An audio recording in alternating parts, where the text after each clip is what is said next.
Welcome two KG club. आज हम लोग इग्नू की एक बुक न्यूट्रिशन इन कम्युनिटी जिसका कोर्स कोड है ANC01 इसके कुछ इंपॉर्टेंट टॉपिक्स और उससे जुड़े बहुत ही ज़्यादा इंपॉर्टेंट क्वेश्चंस को देख लेंगे, क्योंकि परसों इसका एग्ज़ाम है शायद 28 सितंबर को। तो आप लोगों को कुछ फ़ायदा हो जाए, इसके लिए मैंने ये इंपॉर्टेंट टॉपिक्स यहाँ पे रखा है। आप लोग इसे एक बार ज़रूर देख लें। तो आज जो मैं टॉपिक्स डिस्कस करूँगा ये वही टॉपिक्स होंगे जिससे इग्नू क्वेश्चंस ज़्यादातर पूछते हैं। वैसे ANC01 का अगर हम बात करें क्वेश्चन पैटर्न का, तो ये कुछ अलग होता है। ये बाकी जितने भी सब्जेक्ट्स आप लोगों ने दिए उससे थोड़ा अलग टॉपिक्स इसके होंगे। क्वेश्चन पूछने का जो तरीका होगा वो अलग होगा। तो इसमें क्वेश्चंस वहीं से आएंगे जब हम कुछ इंपॉर्टेंट टॉपिक्स को देख लेते हैं। तो आज हम कुछ इंपॉर्टेंट टॉपिक्स आप लोग को दे देता हूँ। आप इसे एक बार ज़रूर या तो स्टडी मटेरियल से पढ़ लें या फिर इसे इंटरनेट से देख लें, क्योंकि इससे जुड़े ही क्वेश्चंस ANC01 में पूछे जाएंगे और उन सारे क्वेश्चंस को आप आसानी से सॉल्व कर सकेंगे। ये देखिए, पहला क्वेश्चन है, क्वेश्चन के हैं या ऐसे इंपॉर्टेंट टॉपिक के हैं, ह्यूमन डाइजेस्टिव सिस्टम। आप एक बार इस टॉपिक को नेट से ही देख लें, क्योंकि नेट पे ईजिली अवेलेबल होगा। तो ह्यूमन डाइजेस्टिव सिस्टम में आप माउथ से शुरू करेंगे, स्टमक, हाँ, पैनक्रिया, लीवर, ठीक है, abdomen, intestine, small intestine, large intestine, okay. ये सारे जगहों पे क्या डाइजेस्टिव प्रोसेस है वो सब एक बार देख लें, अच्छे से आप बना लीजिएगा। उसके बाद है कार्बोहाइड्रेट्स। देखिए, कार्बोहाइड्रेट्स काफ़ी इंपॉर्टेंट टॉपिक्स है, इससे एग्जाम में बहुत क्वेश्चन आते हैं। तो कार्बोहाइड्रेट्स दो तरह के होते हैं, क्योंकि अगर आपसे क्वेश्चन पूछा गया कि कार्बोहाइड्रेट्स के बारे में, तो आप अवेलेबल कार्बोहाइड्रेट्स, इसके जो दो तरह के हैं, available carbohydrates and non available carbohydrates, ये दोनों आप देख लें। देखिए, अवेलेबल कार्बोहाइड्रेट्स हो गया शुगर और स्टार्च, जो हम लोग शुगर रोज़ यूज़ करते हैं, और ये सब हम लोगों को आसानी से अवेलेबल हो जाता है। और नॉन अवेलेबल कार्बोहाइड्रेट्स है फाइबर। फाइबर आसानी से मिलती नहीं। ये क्या होता है, हमें लेना होता है, अपनी मर्ज़ी से लेना होता है। जैसे अगर आप कोई वेजिटेबल खा रहे हैं तो उसका जो ऊपर वाला परत होता है उसको ना हटाएं। अगर आप जैसे आटा में स्टार्च होगा, क्योंकि जब आप गेहूं को पिसाते हैं तो वो ऊपर का जो उसका कॉटेड है, फर्स्ट कॉट, वो नहीं हटता, आटा में रह जाता है। ठीक, तो वो सब फाइबर हम लोगों को मिल जाता है। तो फाइबर आसानी से नहीं मिलता है, इसलिए इसे नॉन अवेलेबल कार्बोहाइड्रेट कहते हैं। और अवेलेबल कार्बोहाइड्रेट हो गया शुगर और स्टार्च। ठीक है, तो ये दो इंपॉर्टेंट टॉपिक्स हैं, इससे क्वेश्चन बनते हैं कार्बोहाइड्रेट्स के। तीसरा टॉपिक्स है प्रोटीन। प्रोटीन से भी बहुत सारा क्वेश्चन पूछा जाता है। प्रोटीन को इसलिए हम कुछ इंपॉर्टेंट उसका क्लासिफिकेशन कर दिए हैं। देखिए, प्रोटीन में एक हो गया एसेंशियल एमिनो एसिड। देखिए, प्रोटीन है क्या? प्रोटीन जब शरीर के अंदर जाता है तो ये एमिनो एसिड में टूट जाता है, ढेर सारे एमिनो एसिड्स में ये टूट जाते हैं। तो इसलिए हम यहाँ पे कह रहे हैं एसेंशियल एमिनो एसिड। प्रोटीन की अगर हम बात करें तो उसमें एक एसेंशियल आएगा, दूसरा नॉन एसेंशियल आएगा। तो एसेंशियल एमिनो एसिड वो हो गया जो हमारे शरीर को ज़रूरी है, ठीक है। और नॉन एसेंशियल एसिड हो गया जो हम लोगों को उतना ज़रूरी नहीं है, ठीक। पेप्टाइड लिंकेज क्या है? देखिए, पेप्टाइड लिंकेज है जब ये एमिनो एसिड एक एमिनो एसिड से दूसरे एमिनो एसिड तीसरे एमिनो एसिड को जो जोड़ रहा होता है ना, वो पेप्टाइड लिंकेज कहलाता है। जैसे फर्स्ट एमिनो एसिड का पहला मॉलिक्यूल है, एमिनो एसिड का दूसरा मॉलिक्यूल है, एमिनो एसिड का तीसरा मॉलिक्यूल है। तो ये सारे मॉलिक्यूल्स को जो टाइट करता है, जो जोड़ता है, उसको हम पेप्टाइड लिंकेज बोलते हैं। इसको याद रखिएगा, पेप्टाइड लिंकेज अगर एग्जाम में कहीं भी टर्म में आ रहा है, ठीक है, तो वो पेप्टाइड लिंकेज आपको एमिनो एसिड से ही जुड़ा हुआ रहेगा। प्रोटीज, ये भी बहुत इंपॉर्टेंट टॉपिक्स है जो प्रोटीन में आते हैं। प्रोटीज का क्या काम है? प्रोटीज का काम है break down of protein into amino acid. मैंने आपसे कहा था कि प्रोटीन एमिनो एसिड में टूट जाता है शरीर के अंदर। तो कौन तोड़ता है, कौन हेल्प करता है? तो वो प्रोटीज हेल्प करता है प्रोटीन का एमिनो एसिड में टूट जाना, ठीक है। तीसरा टॉपिक हो गया। क्वेश्चन इससे 4-5 क्वेश्चंस निकल जाते हैं एग्जाम में। अब देखिए, फैट के बारे में देखते हैं। फैट में 3 टर्म हम लोगों को आ रहा है, एक फैटी एसिड, दूसरा ग्लिसरॉल और तीसरा बाइल साल्ट। देखिए, फैटी एसिड क्या है? देखिए, अगर आप कोई भी फैट वाला सामान, चाहे ऑयल लेते हैं या फिर अगर आप बटर लेते हैं, अगर इसके एक मॉलिक्यूल्स को आप उठाते हैं ना, तो उसमें 3 मॉलिक्यूल्स ऑफ फैटी एसिड होते हैं। ये देखिए, हमेशा देखिए, अगर आपने 1 मॉलिक्यूल ऑफ फैट उठाया, अगर आप फैट का 1 मॉलिक्यूल उठाए तो उसमें से 3 फैटी एसिड होगा। हमेशा याद रखिएगा, उसमें से 3 फैटी एसिड होगा और 1 ग्लिसरॉल होगा। तो रेशियो क्या बनेगा? 3:1, means 3 fatty acid and 1 glycerol. तो ये चीज़ आपको एग्जाम में आ सकता है, ऑब्जेक्टिव टाइप क्वेश्चन में पूछ सकता है। तो ग्लिसरॉल हमेशा याद रखिएगा, फैट से रिलेटेड है, फैटी एसिड तो आप समझ ही जाइएगा। तीसरा है बाइल सॉल्ट। ये बाइल सॉल्ट क्या है? देखिए, बाइल सॉल्ट क्या करता है? फैट को तोड़ता है। फैट आसानी से शरीर में टूटता नहीं है, तो फैट को तोड़ने के लिए ये बाइल सॉल्ट हेल्प करता है। ये फैट को तोड़ के स्मॉल टाइनी वाटर सॉल्यूबल बना देता है। बाद में ये फैट वाटर में सॉल्यूबल हो सकता है। जनरली आप देखते होंगे ऑयल जो है वो वाटर में सॉल्यूबल नहीं होता है, तो शरीर के अंदर कैसे सॉल्यूबल हो जाएगा, है ना? तो इसके लिए बाइल सॉल्ट बहुत ज़रूरी है। वो इस फैट को पूरी तरह से तोड़ के टाइनी वाटर सॉल्यूबल में कन्वर्ट कर देता है, टाइनी वाटर बना देता है, काफ़ी टाइनी मॉलिक्यूल्स बना देता है जो कि वाटर में सॉल्यूबल होगा। ठीक है, ये फैट से रिलेटेड हो गया। अब देखिए, वाटर सॉल्यूबल विटामिन्स इंपॉर्टेंट है, क्योंकि विटामिन्स 2 तरह के होते हैं। एक है water soluble vitamins. Water soluble vitamins वो विटामिन्स जो वाटर में सॉल्यूबल है, ठीक है? तो वो है ADEK।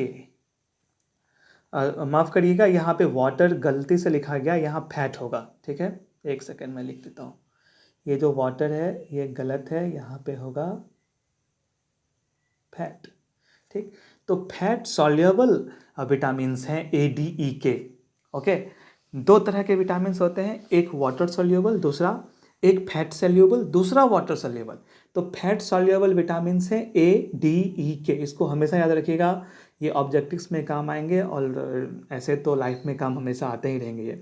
तो विटामिन ए को देख लेते हैं, जो कि फैट सॉल्युबल विटामिन है। तो विटामिन ए क्या करता है? Normal vision. विटामिन ए से अगर ए की कमी हो जाए तो हम लोग का आई से रिलेटेड प्रॉब्लम्स आ जाते हैं, जैसे नॉर्मल विजन हम लोगों का नहीं रहेगा। दूसरा टर्म विटामिन ए से जो रिलेटेड है वो है रेटिनॉल।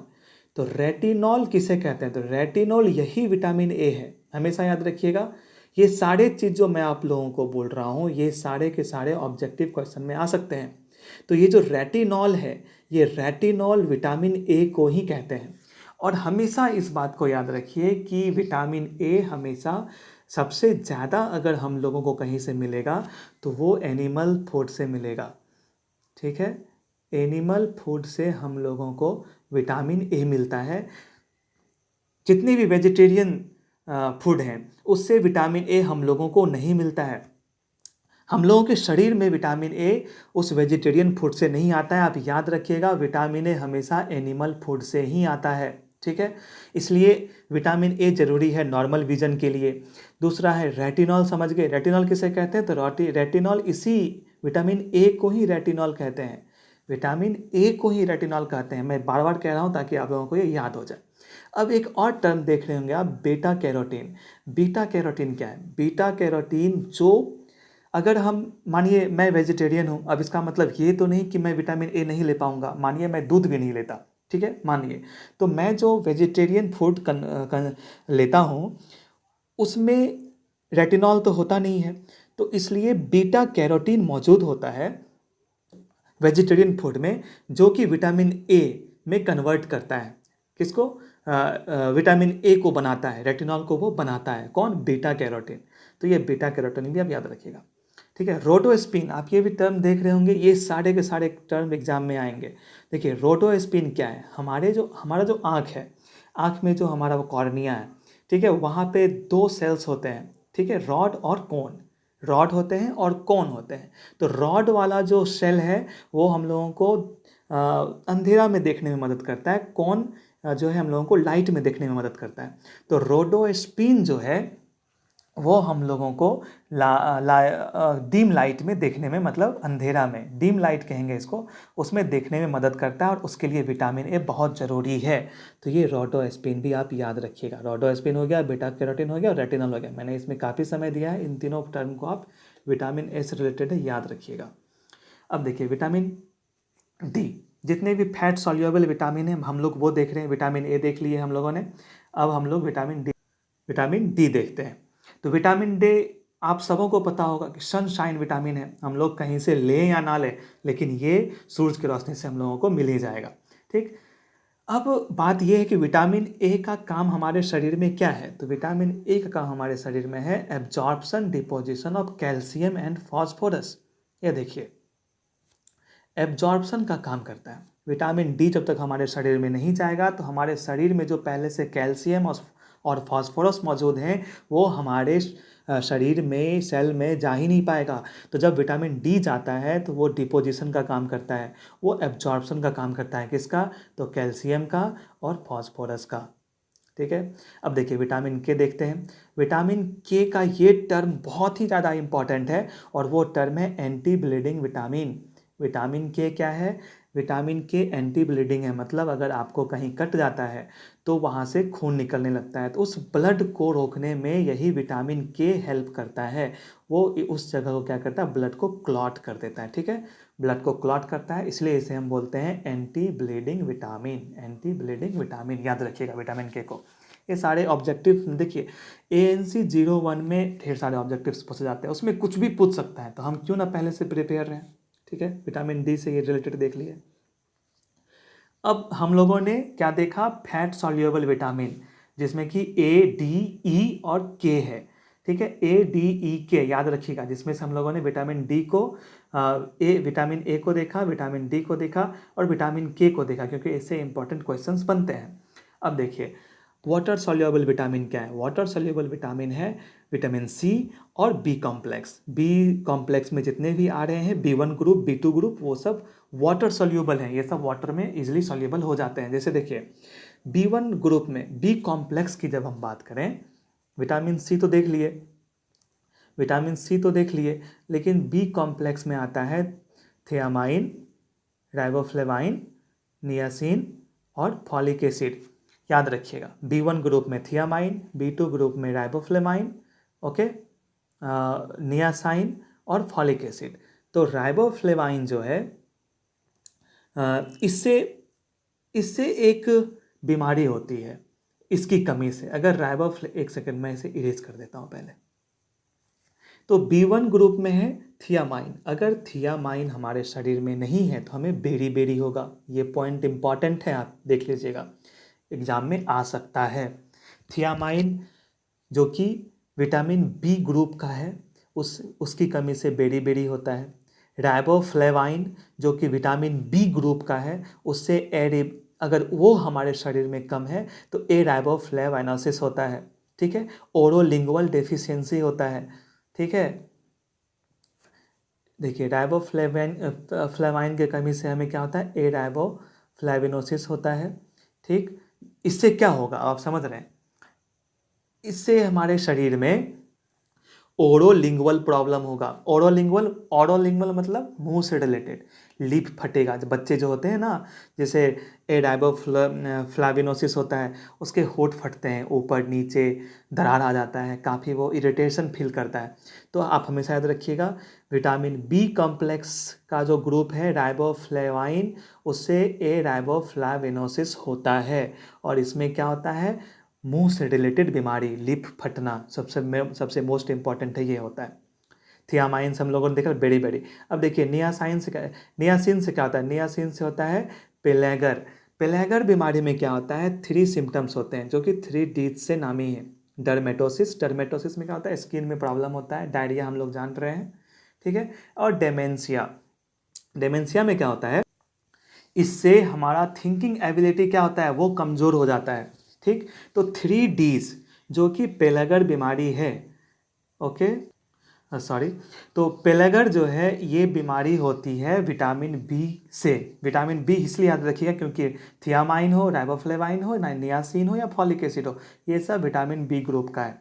तो इससे हमें बीमारी होती है डर्मेटोसिस, जिससे स्किन का कलर चेंज होता है, डायरिया हम लोग सब जानते हैं, लूज मोशन हो जाता है, वॉमिटिंग हो जाता है, और डेमेंशिया जिससे कि थिंकिंग स्किल हमारे वो याददाश्त को कमज़ोर करता है, ठीक। और फॉलिक एसिड और B12 ये सब विटामिन बी का ग्रुप है, इसे हम लोगों ने अच्छे से देख लिया। अब देखिए, ये सारे क्वेश्चन से तो आप लोगों को ज़्यादा से ज़्यादा ऑब्जेक्टिव्स 2 मार्क या 5 मार्क का क्वेश्चन आएगा। अब जो शुरू हो रहा है वो है जिससे लॉन्ग आंसर क्वेश्चन आप लोगों को लिखने के लिए आएगा। अब जैसे देखिए, छठा क्वेश्चन देखिए क्या है, 6th question, planning balanced diet. Balanced diet क्या है, इसे आप लोगों को जानना है। मैं शॉर्ट में बता देता हूँ कि रोज़ाना ज़िंदगी में जो हम लोग खा रहे होते हैं वो खाना ना तो बहुत ऊपर होना चाहिए ना ही बहुत कम, बीच में नॉर्मल बैलेंस वे में होना चाहिए। तो इसलिए हम उसे बैलेंस्ड डाइट कहते हैं। उसकी प्लानिंग कैसे करें इसके बारे में आपको लॉन्ग आंसर क्वेश्चन में लिखने को मिलेगा। तो उसके नीचे जो ये सारे टॉपिक्स दिए हुए हैं इसे आप देख लीजिए, इससे आप लॉन्ग टॉपिक्स में जोड़ लीजिएगा। तो बैलेंस डाइट में क्या होता है, इंडिविजुअल स्पेसिफिक होना चाहिए सबसे पहले तो, कि जो खाना है वो खाने वाले को पसंद है या नहीं है, उस पर कैसा सूट करता है, वो खाना चाह रहा है नहीं, उससे उसे कोई एलर्जी तो नहीं है, ठीक।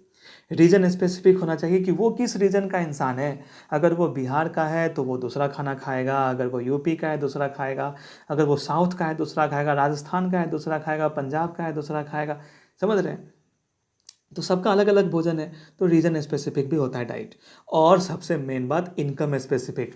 आपके पास पैसा है जिस तरह का, आप वैसा डिलीशियस फूड खा सकते हैं, लेकिन हेल्दी होना चाहिए, ठीक है। तो ये सारे बैलेंस्ड डाइट है और उसका प्लानिंग है। अब इसके साथ साथ एक बहुत इंपॉर्टेंट टर्म आता है जो एग्जाम में आप लोगों को आएगा, वो है RDA। क्या है ये RDA? क्या है RDA? है रिकमेंडेड डाइटरी अलायंस। अब हम सब जान रहे हैं कि रिकमेंडेड डाइट तो हम बैलेंस्ड डाइट में तो ले ही लेंगे, लेकिन ये रिकमेंडेड डाइटरी अलावेंस है क्या? इसके तहत क्या होता है, रिक्वायरमेंट तो है ही, जो इंडिविजुअल खाएगा, कोई इंसान अगर खा रहा है, क्या चाहिए उसके शरीर में, वो तो इस डाइट में है ही। साथ में सेफ्टी मार्जिन का ख्याल रखा गया है। मानिए आपको खाना पसंद है क्या हलवा खाना पसंद है, ठीक है। आपका रिक्वायरमेंट है, अरे भाई आपके अंदर सूजी चाहिए, सूजी की ज़रूरत है, ठीक है, कार्बोहाइड्रेट्स आप में चाहिए। लेकिन अगर आपको डायबिटीज़ है तो प्रॉब्लम होगी, उसमें आप चीनी डालेंगे या नहीं डालेंगे वो आपको सोचना है। तो रिक्वायरमेंट के साथ साथ सेफ्टी मार्जिन ये दर्शाता है RDA को, रिकमेंडेड डाइटरी अलावेंस को। ये शॉर्ट था। आप मैं आपको जो बता रहा हूँ वो सारा टॉपिक्स है, आप उससे डील कर सकते हैं। अगर आप चाहें तो आप इंटरनेट से भी ये सबको ढूंढ करके देखिए, ये वाला जो सब्जेक्ट है इसे आप आसानी से अवेलेबल कर सकते हैं। आप इंटरनेट से ढूंढिए, उसके बारे में पता करिए। 7th question, meal planning. Meal planning में क्या है, मील हम लोग जो खाते हैं उसकी प्लानिंग कैसे करें। हम जो खाना खा रहे हैं पहले देखना है कि उसमें न्यूट्रिशन कौन कौन सा है जो हम लोगों को रोज डेली लाइफ में चाहिए। तो मील प्लानिंग में पहले न्यूट्रिशन को देखेंगे, फिर हम एक्सेप्टेबिलिटी को देखेंगे कि वो जो खाना जो बन रहा है, मानिए मैं सीनियर का नहीं, सबसे ज़्यादा बच्चों को ज़रूरत होती है मील प्लानिंग की। अब जैसे देखिए, मील प्लानिंग करेंगे हम किसी 6 साल के बच्चे के लिए, तो न्यूट्रिशनल एडिक्वेसी, उस बच्चे को न्यूट्रिशन में क्या क्या चाहिए, ज़्यादा प्रोटीन चाहिए, ग्रोथ का एज है, हाँ, कार्बोहाइड्रेट चाहिए, विटामिन चाहिए, मिनरल्स चाहिए। ठीक है, मैंने ये बनाया और मैंने बना दिया क्या, खिचड़ी। अब ये खिचड़ी में सब कुछ तो है लेकिन ये बच्चों को पसंद ही नहीं है। तो एक्सेप्टेबिलिटी बहुत ज़रूरी है, वही टर्म है एक्सेप्टेबिलिटी, कि जो खाना है वो खाने वाले को पसंद आना चाहिए। तीसरा है अवेलेबिलिटी। अवेलेबिलिटी क्या है कि ठीक है, मैं जो बच्चे को पसंद है क्या वो मार्केट में अवेलेबल है ना। मानिए बच्चों को पसंद है कोई बहुत ही अच्छा खाना है, डोसा पसंद है, मानिए इडली इडली डोसा। अब नॉर्थ का बच्चा क्या करेगा, इडली डोसा पसंद है, खाया होगा कभी, ठीक, लेकिन वो अब यहाँ मिलेगा नहीं, वो मिलेगा कहाँ, साउथ में। तो अवेलेबिलिटी भी होना बहुत ज़रूरी है। और चौथा इनकम, जो हमेशा से बहुत इंपॉर्टेंट रहा है। इडली डोसा जब पैसा होगा तब तो वो सारी चीज़ों का ध्यान रखते हुए मील प्लानिंग किया जाता है। ठीक, मील प्लानिंग में हम किसका किसका देखेंगे, आप इन सारों को एक बार नज़र दौड़ा लीजिएगा जो मैं भी बता रहा हूँ, इससे क्वेश्चन एग्जाम में आना ही आना है। ठीक, प्री स्कूल चिल्ड्रेन का मील मतलब डाइट कैसा होना चाहिए, उसके भोजन में क्या क्या होना चाहिए, स्कूल चिल्ड्रेन के डाइट में क्या क्या होना चाहिए, एडोलसेंट मतलब 12 से 18 साल से कम उम्र के बच्चों में क्या क्या होना चाहिए डाइट, एडल्ट में 18 साल से लेकर के आगे जहाँ तक जाइए भाई, आप 30 तक जाइए, उसके बाद और एडल्ट फेज में जाइए, फिर और एडल्ट फेज में जाइए, सबका डाइट याद रखिएगा, एग्जाम में आएगा। प्रेग्नेंट लेडी को क्या क्या डाइट चाहिए, लैक्टेटिंग मदर जो है उसको क्या क्या चाहिए, डायबिटीज़ मिलिटस जिसको डायबिटीज़ है उसका डाइट क्या होना चाहिए। इससे क्वेश्चन 100% आ सकता है, आ सकता है क्योंकि ज़्यादातर आता है। और हाइपरटेंशन इससे क्या, तो प्रेग्नेंट लेडी का, डायबिटीज़ का, हाइपरटेंशन का, लैक्टेटिंग मदर का और एडोलेसेंट का, इतना तो देख लीजिएगा आप। ठीक, ये या पूरा देख लीजिएगा, इससे तो क्वेश्चन आएगा। ठीक, अब देखिए 8वां क्वेश्चन क्या है, physiological changes in adult and adolescent. देखिए वीडियो लंबा हो जाएगा, फिर मैं जल्दी जल्दी बता देता हूँ। Physiological changes in adult, adult में फिजियोलॉजिकल चेंजेस क्या क्या होगा, जब कोई बच्चा बड़ा होता है एडोलेसेंट से ऊपर एडल्ट बनता है तो फिर तो उसका शरीर का चेंजिंग क्या क्या होगा। जैसे बच्चा के शरीर का चेंज क्या होगा, उससे बड़ा होगा एडोलेसेंट के शरीर का चेंज क्या होगा, ये भी आप याद रखिएगा, बच्चा का भी, एडोलेसेंट का भी, उसके बाद आप एडल्ट का भी याद रखिएगा, और फिर एडोलेसेंट सबसे ज़्यादा जो एडल्ट हो जाते हैं उसका भी। तो फिजियोलॉजिकल चेंजेस आप देखिएगा, अंदर में भी चेंज, जैसे किडनी में चेंज होगा, हार्ट में चेंज होगा, ठीक है, रिब केज में चेंज होगा, ये सब चेंज होगा। क्वेश्चन 9 में क्या है, dietary allowance for the adult, adult का डाइटरी अलावेंस भी आप इससे पहले मैंने आपको बता दिया है। ठीक, एक्टिविटी, अब डाइट अगर किसी कोई एडल्ट है उसके डाइट को आप कैसे तय करेंगे, ये एग्जाम में क्वेश्चन आएगा। तो उसके लिए है एक्टिविटी लेवल, कि वो इंसान काम कैसा करता है, उस हिसाब से आप उसको डाइट दीजिएगा ना। अगर वो बैठा हुआ है तो उसको क्या डाइट दीजिएगा, थोड़ा कम दीजिएगा। अगर वो काम कर रहा है तो डाइट उसका ज़्यादा होगा। तो एक्टिविटी पे डिपेंड करता है उसका डाइट। फिर बॉडी बड़ा लंबा चौड़ा है या दुबला पतला है, उसके हिसाब से उसको डाइट चाहिए। किस एज का है उसके हिसाब से डाइट चाहिए। तो एडल्ट का डाइटरी अलावेंसेज इंपॉर्टेंट है, इसको भी आप देख लीजिएगा। मतलब इसमें जितने क्वेश्चन है सब पे नज़र डालिएगा, क्वेश्चन इससे एग्जाम में आ सकते हैं। अब हमने मील प्लानिंग देखा, डाइट देखा। 10वां क्वेश्चन है फूड बजटिंग क्या होता है। हम खाना जो खाएंगे उसको बजट तो करेंगे ना। अब ऐसा तो नहीं कि मानिए मेरे पास 100 रुपया है, 100 रुपया में मुझे 1 सप्ताह के लिए खाना खाना है। अब उस 1 सप्ताह में 100 रुपये में हमको सप्ताह भर खाना था और हमने उसे 1 दिन में खा के ख़त्म कर दिया। एग्जाम्पल मैं दे रहा हूँ, वैसे आप 1 सप्ताह के लिए 1000 रख लें। ठीक, तो उसके लिए क्या करना होगा, फूड बजटिंग करना होगा कि साप्ताहिक 1 सप्ताह में कैसे खाना खाना है, क्या डाइट का प्लानिंग होगा, क्या क्या बनना है वो तय होगा। ओके, उसके बाद एक्सपेंडिचर, सॉरी वीकली देख लिए हम लोगों ने, फिर मंथली डाइट भी प्लान करते हैं और फिर हम लोग एनुअल भी डाइट प्लान करते हैं। जैसे अरे चावल हो गया, गेहूं हो गया, ये सब तो हम लोग एनुअली प्लान करके रख लेते हैं। मंथली में हम लोग क्या क्या प्लान करते हैं, मानिए दाल हो गया। वीकली में क्या प्लान करते हैं हम लोग, जो कि सप्ताह भर में एक्सपायर ना हो, उससे कम का चीज़ हम लोग वीकली प्लान कर लेते हैं। ठीक, फूड बजटिंग में हम लोगों ने ये देख लिया। और क्या फैक्टर्स, क्या इनकम कैसा है, एक्सपेंडिचर आप कितना खर्च कर सकते हैं, वो सब इनकम पे डिपेंड करता है। इकोनॉमी क्या है, देखिए फूड बजटिंग में एक स्मार्ट भी होना चाहिए, कि नॉलेज होना चाहिए खाना क्या है, कम खाए न्यूट्रिशन ज़्यादा लिए, बहुत ज़रूरी है। उसके बाद इंटेलिजेंट बाइंग, क्या खरीदें, क्या खरीदने से मुझे सेम वैल्यू का न्यूट्रिशन मिल जाएगा। और अगर बहुत ज़्यादा इंटेलिजेंट है तो होम प्रिपरेशन भी आप कर सकते हैं। फूड बजटिंग में ये हो गया। फूड बजटिंग, इससे भी क्वेश्चन आएगा। फूड सिलेक्शन क्या होता है, अब आप एक राइट सिलेक्शन बहुत ज़रूरी है फूड का, जो कि इंटेलिजेंट बाइंग में आप लोग देख लिए। ठीक है, 11th क्वेश्चन भी हो गया। अब देखिए 12 में क्या है, प्रोटीन, एनर्जी, माल न्यूट्रिशन क्या है। ये सब यहाँ से जितने भी इंपॉर्टेंट, इसमें जितने भी टॉपिक्स दिए हैं सब देख लीजिएगा, तो ये भी तो इंपॉर्टेंट होंगे ही। प्रोटीन, एनर्जी, माल न्यूट्रिशन, कि शरीर में प्रोटीन से जो एनर्जी हम लोग लेते हैं उसकी कमी जब हो जाती है गलत खाना खाने की वजह से, तो क्या क्या होता है। देखिए उससे 2 बीमारी होती है, मरासमस होता है, क्वाशियोरकर होता है। मरासमस में क्या होता है कि शरीर काफ़ी दुबला पतला होता है। आप देखते होंगे मरासमस, आप लोग नेट पे सर्च करके एक इमेज देख लीजिएगा, छोटा बच्चा है और वो बच्चा बहुत ज़्यादा दुबला है, उसके हड्डी पे सिर्फ और सिर्फ स्किन है। क्यों, क्योंकि स्किन के अंदर जो फैट मौजूद होता है ना, वो है ही नहीं उसमें, तो वो मैरस्मस की बीमारी है।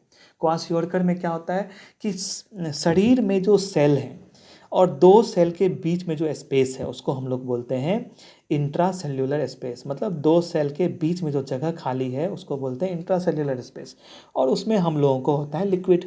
ठीक, लेकिन क्वासियोरकर जिस बच्चे को होता है बीमारी, उसमें वो लिक्विड बहुत ज़्यादा हो जाता है, इससे उसका वो शरीर क्या हो जाता है, आँख के नीचे का एरिया फूल जाएगा। आप अगर स्किन पे पिंच करेंगे तो वो काफ़ी अंदर दब जाता है, ठीक है, अंदर तक जाता है। तो ये सब क्वासियोरकर की बीमारी है। ये प्रोटीन एनर्जी माल न्यूट्रिशन होता है। तीसरा देखिए, जरॉफ्थाल्मिया है, जरॉफ्थाल्मिया ड्राई आई है, ये सब आप पढ़ लीजिए, deficiency of vitamin A, night blindness, conjunctival xerosis. Conjunctival xerosis क्या है, काफ़ी लंबा वीडियो हो रहा है, ठीक है।